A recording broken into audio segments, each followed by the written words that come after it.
Yo, what's good, y'all? I'm gonna do like a walking and talking video today on YouTube, just to switch it up a little bit. The lighting's kind of crazy, but hey, so do I look a little different? Do I look a little different? Got a little goatee now, shaved off like half the beard. So, like I said in yesterday's video, you're gonna change. People change. I decided to do this, changed a little bit because I feel like I was carrying weight on my facial hair. I feel like that's how it is with my hair too. I'm gonna haircut next week, so it's like you have to cut out the dead weight and get a fresh, clean start, and that's what we're doing. So that's not the topic of this video. I just, had to start it off like that because I say some random shit all the time. But it's about owning your fears. So any fears that you have, anything that's got you worried or overthinking about anything, start facing it head on. Because when you do that, that's where ultimate growth and self-respect comes from, okay? So for example, if you're afraid of the fear of failing, that's a very, very common one, and I had that for a while as well. But you need to fail in order to learn lessons. That's the biggest thing. If you're not willing to put yourself in a situation where you may fail, where it's scary, where it's hard, where you're afraid a little bit, there's going to be no growth because you're sitting in your comfort zone and you're not allowing yourself to see more, do more, or even feel more from that certain circumstance, whatever you're doing. So you need to allow yourself to just get comfortable with the uncomfortable, all right? Because once you can do that, that's when you see things from a whole new perspective and realize that, all right, maybe it's not that bad. I just have to start it and see where it takes me, right? So in The Way of the Superior Man, I talk about this book a lot so far the past like 5 days of making these videos. In The Way of the Superior Man, it talks about basically living at your edge. And what that means is putting yourself in an uncomfortable situation daily that holds you accountable to keep you growing and becoming a stronger and more purposeful individual as you get older. And this can be for girls too. It's not just for guys. That book is called The Way of the Superior Man because it sounds cool, but it's made for girls too.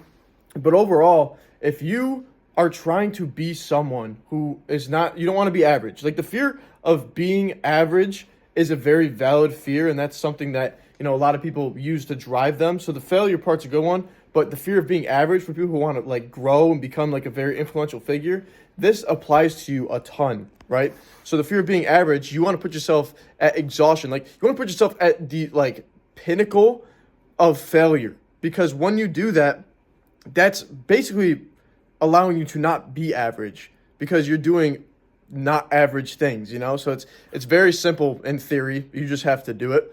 So for my example, living at my edge is probably for this year was traveling, because doing that, I spent a lot of money, but it also forced me to make more money and to make connections and overall to change my perspective on the world and get more comfortable being out in public, because I'm a naturally shy individual. This lighting is amazing.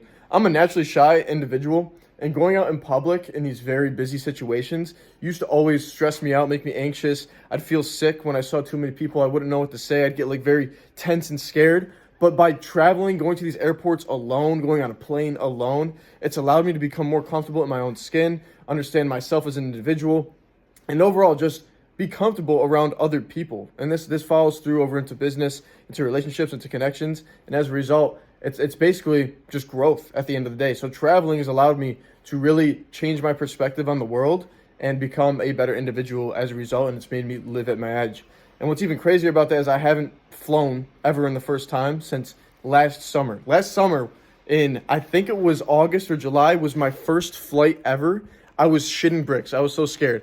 And then my next flight after that was alone. Like I didn't go with friends. I was just flying alone to Tampa.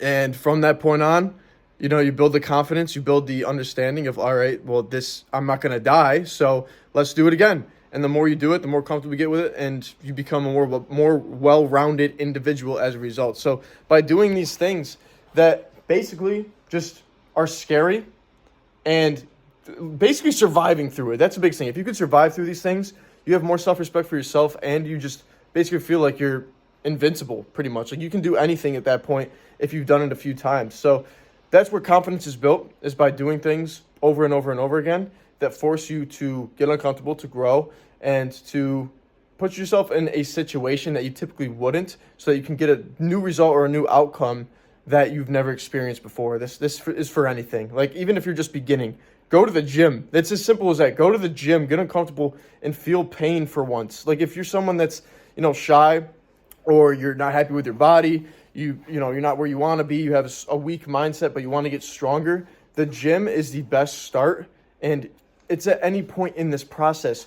Everyone is growing and everyone's got their own problems anywhere in this journey. So like there's levels to it. My levels are way bigger than like starter levels, but I had to start at the starter levels to get to this level. So it all compounds, it all grows, and there's always more that you need to basically accomplish and just learn and do. And that's how you grow as an individual. You have to be open to learning, open to just failing.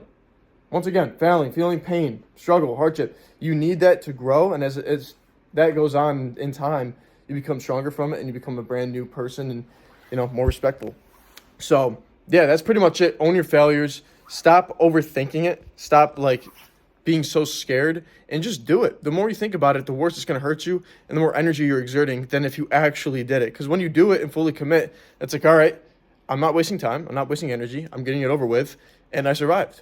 And at the end of the day, it's a win-win. You're happy. And there's a lot more that comes with that as a result that's also positive. So you just have to look at the optimistic side of things and just go for it, bro.